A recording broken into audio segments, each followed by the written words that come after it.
Viking treasure shocks Norway. Norway discovers huge Viking coin hoard, shocking archaeologists worldwide. A groundbreaking archaeological discovery in eastern Norway has brought to light the largest Viking age coin hoard ever found in the country. An extraordinary find that is reshaping our understanding of trade, wealth, and political change during the late Viking period. Now we take a deeper look and break down this entire story on the AI When we podcast. picture a high-security bank vault today, our minds immediately go to a fortress.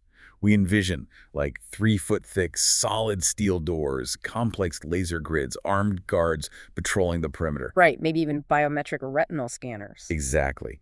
It is architecture explicitly designed to project intimidation.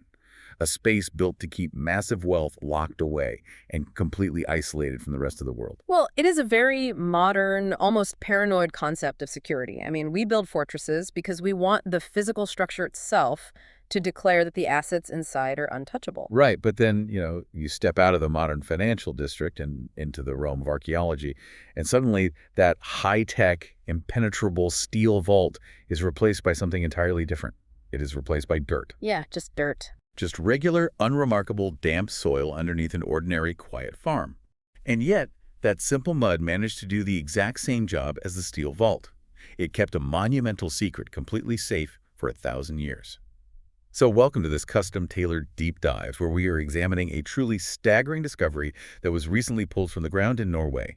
We are looking into the Rena Viking hoard, uncovered in a region called Østerdalen. And let me tell you, this is not just a pile of forgotten pocket change. Oh, far from it. What we are examining today is a perfectly preserved, high-resolution snapshot of an entire world in the midst of a massive transition. It is literally a time capsule of global economics buried in a local field. Okay, let's unpack this. Yeah. Because the sheer physical scale of what we are dealing with here is honestly hard to wrap your head around.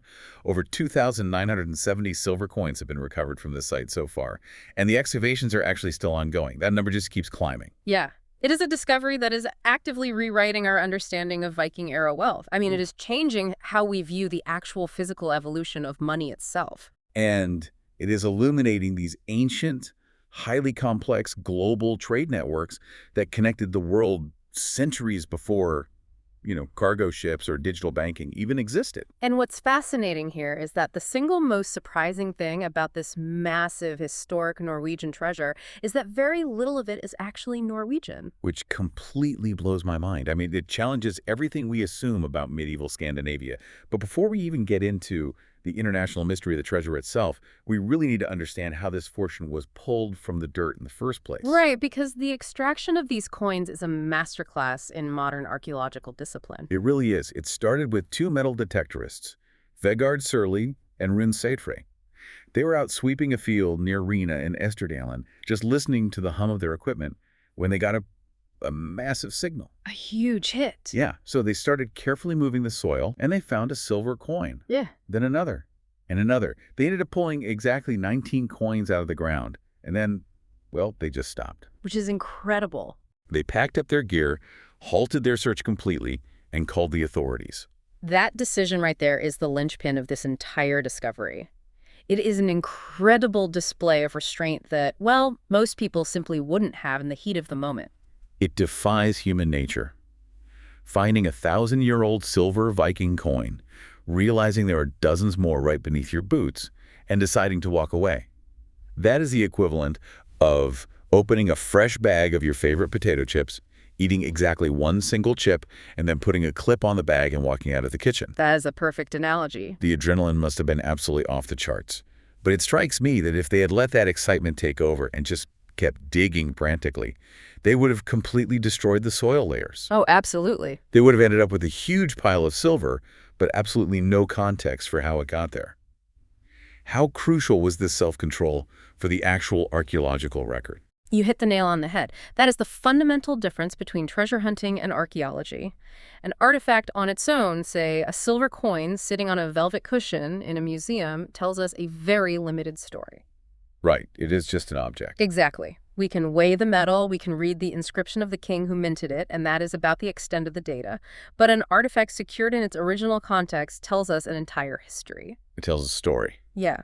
If those detectorists had ripped up the whole field, it would be like a detective arriving at a crime scene and ripping the fingerprints off the wall, just to get a closer look at them. You destroy the very evidence that tells the story. Because the environment around the coins, the soil, the depth, the arrangement, all of that is data. It is the most vital data. By stopping at 19 coins and securing the perimeter, Surly and Citra allowed professional archaeologists from the Inland County Authority to come in and meticulously document the stratigraphy. The soil layers, right? Yes. They could analyze the layers of dirt to see exactly how the hoard was buried. They could look for microscopic traces of whatever organic container the coins might have been held in, like a leather pouch or a wooden box that rotted away centuries ago. Oh, wow. So they might find remnants of a bag. Exactly. We get to see the landscape at the exact moment the dirt was moved in the 11th century. That context is irreplaceable. And Norway's Minister of Climate and Environment, Andreas Bellen Eriksson, recognized this immediately. What did he say? He publicly praised them, stating that this discovery belongs to the entire nation and enriches collective history. Because you aren't just finding shiny objects in the mud. You are literally uncovering the collective heritage of an entire civilization. And because they followed protocol, under strict Norwegian heritage laws, the site is now heavily protected. It allows lead archaeologists, like May Tove Smyzeth, to work with surgical precision. Smyzeth actually called this a once-in-a-lifetime event. A once-in-a-lifetime event. That is huge. To put that into perspective, the last time a Viking Age coin hoard of this comparable magnitude was discovered anywhere in Norway was way back in 1950. Over 70 years ago.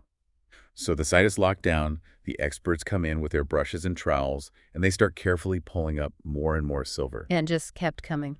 Right. They eventually hit that staggering number of 2,970 coins, officially making it the largest Viking Age coin hoard in Norwegian history. So with the fieldwork done, the researchers at the Museum of Cultural History take these nearly 3,000 artifacts into the lab. To start cleaning them. They carefully clean away a millennium of grime, and they start reading the inscriptions. And here's where it gets really interesting. For decades, the traditional pop culture view of hoards like this was incredibly straightforward. The assumption was that Vikings were essentially just maritime muggers. Right, just raiders. Yeah, they would step off a longship, raid an unsuspecting coastal village in England or France, throw a bunch of stolen silver into a burlap sack, and then bury it in the woods in a panic when they got back home. That is the classic pirate narrative. It is a very entrenched view, treating these hoards merely as the hidden spoils of violent, disorganized raids. But when you actually look at the physical inventory of the Rena hoard, that pirate stereotype completely falls apart. Yeah. You can't just chalk this up to a weekend raid. We are talking about coins originating primarily from Anglo-Saxon England and various German regions. A massive geographical spread. We have smaller numbers of Danish coins and, yes, a few domestic Norwegian coins. But look at the rulers stamped on this silver. We have Canute the Great, who controlled a massive North Sea empire. We have Ethelred II, also known as Ethelred the Unready. A fantastic historical nickname, by the way. It really is. We have Otto III of the Holy Roman Empire and Harald Hardrada of Norway. These are entirely different geopolitical powers. And the hoard dates between the 980s and the 1040s. If a Viking was just raiding one village, the coins would all be local to that village. That makes perfect sense. Having a mix of 4 different competing empires in one box feels much less like stolen pirate loot and much more like a highly diversified international investment portfolio. That is a phenomenal way to reframe it, and the evidence entirely supports your pushback. A single raid is geographically bound, but this hoard spans a continent. It is huge. What this vast, eclectic array of coinage proves is that across the late 10th and early 11th centuries, the dates these coins were minted, there was a massive, highly active, and deeply integrated trade network running through Europe. So they weren't just showing up to steal things. No, not at all. The Vikings were not isolated brutes living on the fringe of civilization. They were deeply embedded in the continent's economic and political web. They were the medieval equivalent of international shipping magnates. They really were. When you find coins from Canute the Great alongside currency from Otto III, you are looking at the physical residue of complex international commerce. Goods were moving across massive distances, diplomatic services were being rendered, and silver was the universal language that facilitated all of it. Everyone agreed on silver. Exactly. The fact that all of this disparate foreign currency flowed into a single inland region in Norway shows us just how incredibly cosmopolitan the Viking economic sphere truly was. They were navigating markets from the North Sea down to the Mediterranean. It really is like looking at a modern mutual fund, but made of heavy metal. You've got your English assets hedging your German assets alongside your domestic Norwegian holdings. A very balanced portfolio. Yeah. But if this owner, this Iron Baron or whoever it was bringing in all these foreign minted coins, how are they actually spending them locally if a national Norwegian economy didn't fully exist yet? That is the million-dollar question. Because perfectly minted coins of foreign kings were not the only form of wealth found in this dirt vault. And this brings up a crucial evolution in the concept of money itself. Alongside all these beautiful, uniformly stamped coins, the excavation uncovered pieces of something called hack silver. Ah, yes. The presence of hack silver is where the story deepens significantly. It transitions from a narrative about international trade routes into a fundamental lesson on how human beings agree on what holds value. Right, because I was thinking about this. Imagine going to your local coffee shop today to buy a latte. You get to the register, but instead of handing the barista a dollar bill or tapping your phone, you take off a silver necklace. Just a piece of jewelry. Yeah, you pull out a pair of heavy metal snips, literally cut a small jagged piece off your jewelry, and then you and the barista place that jagged fragment on a small balancing scale on the counter. That sounds like a very slow transaction. You add little metal weights to the other side until it balances out, just to make sure that piece of your necklace is exactly enough to cover the weight of the coffee. That is hack silver, right? It is literally cut fragments of jewelry, arm rings, and even foreign coins used as raw currency. That is exactly what it is. But it sounds exhausting. How does a society manage the daily friction of transitioning from snipping jewelry and agonizing over a scale to actually trusting a standardized, pre-weighed coin with a king's face on it? That daily friction is the exact tension this hoard captures. It showcases the messy, mechanical collision of a weight-based silver economy hitting a standardized coinage economy. Two systems crashing into each other. Exactly. In a weight-based system, which the Vikings relied on for centuries, the only thing that mattered was the purity and the physical mass of the metal. It didn't matter if it was a beautifully crafted arm ring, a silver cup, or a bent coin from Germany. Silver was silver. You just weighed it. You weighed it, you checked it for purity, and that weight was its undeniable value. So it was completely decentralized. The trust wasn't placed in a central government or a king's promise. The trust was entirely in the physical scale sitting on the merchant's table. Exactly the point. But moving to standardized coinage requires a monumental leap in economic sophistication.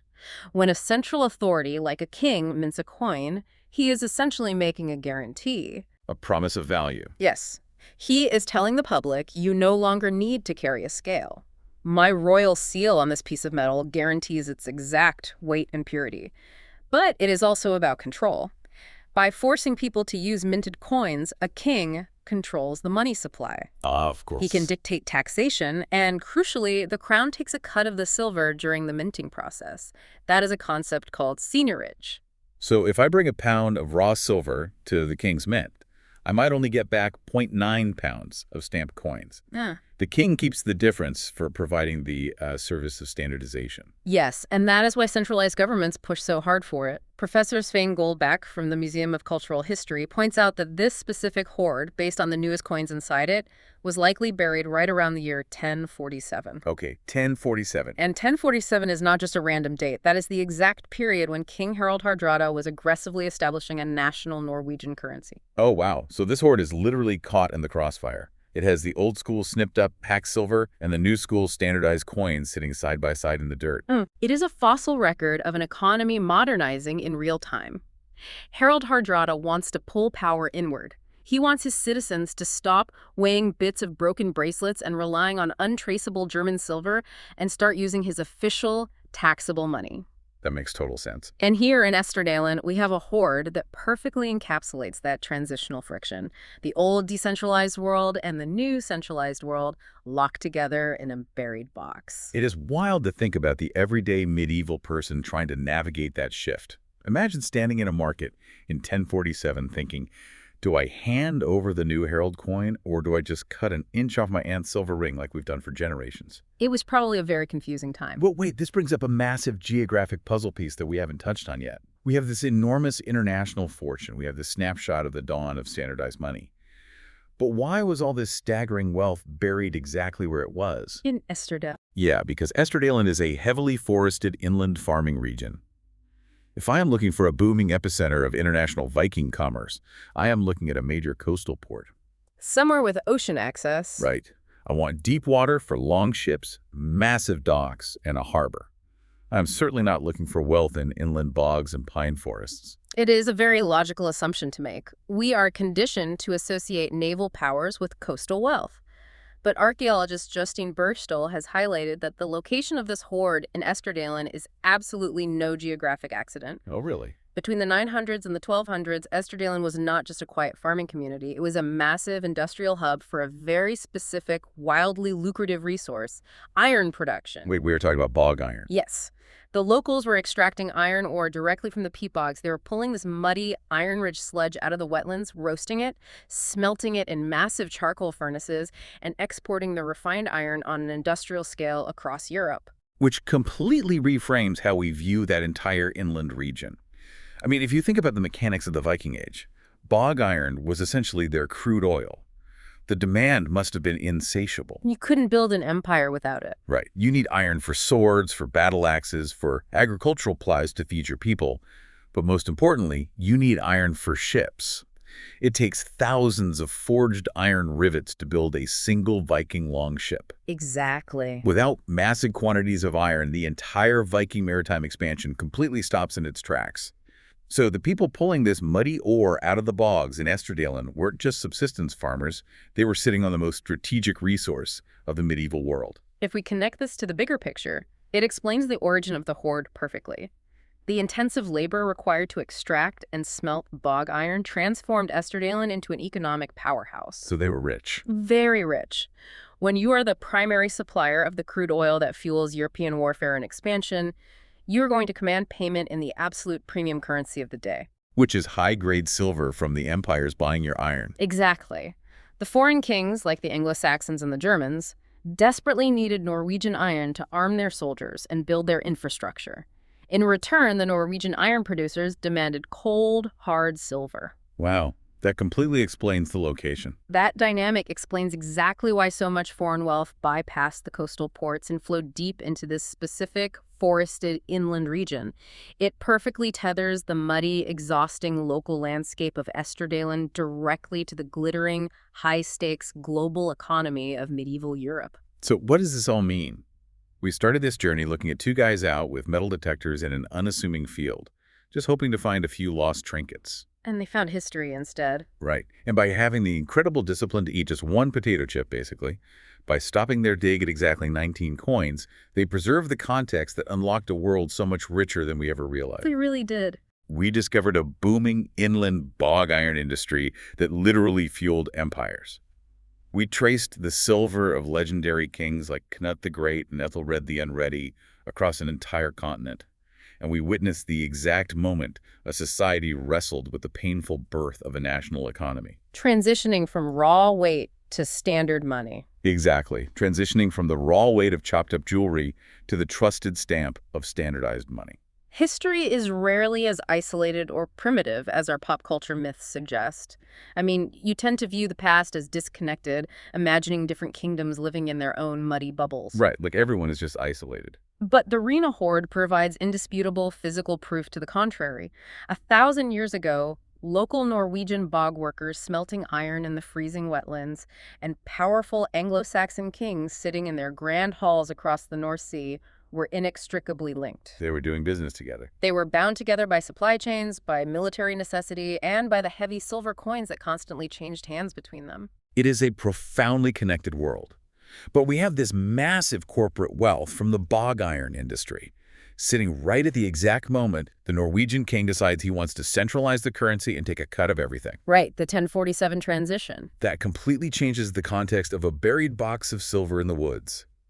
Because we know this fortune of untraceable foreign coins and old-school hack silver was buried right around the year 1047. And we know from Professor Goldbeck that 1047 is the exact moment King Harald Hardrada was aggressively enforcing his new standardized national money. He was changing the rules to ensure the crown got its percentage. Hardrada was demanding that all economic roads lead back to him. So put yourself in the shoes of that wealthy Viking iron baron in Østerdalen. You'd be pretty unhappy. You've made a fortune exporting iron on your own terms. Suddenly, the central government in Oslo is telling you that your vast reserves of trusted German silver and hacksilver are obsolete. And taxable. Yes. They are demanding you hand it over to be melted down, taxed, and re-stamped into the king's new system. This makes me wonder, could this massive burial have been more than just a safe storage method? Oh, that is an interesting thought.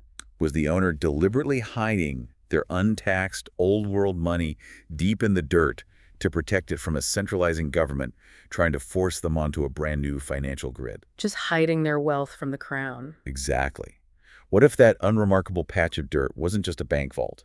What if we were looking at a 1,000-year-old, brilliantly executed case of tax evasion left in the dark forever? That is a very compelling theory. It really makes you wonder what other acts of silent defiance are still buried out there, just waiting for the right person to listen to the dirt. Okay, one question for you. What new research opportunities does this hoard provide for institutions like the Museum of Culture History in understanding Viking-era monetary systems? Don't forget to comment it. Thanks.